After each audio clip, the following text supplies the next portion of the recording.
Harley FX, possibly FL, rear wheel assembly.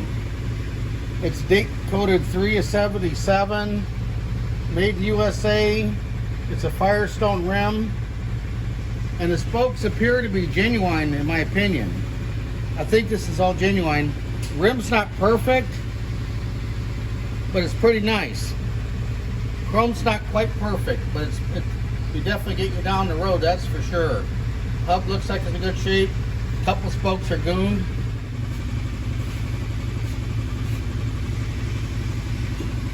All in all, pretty good shape. Definitely good enough to run.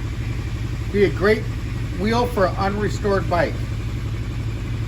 Okay, thanks for looking.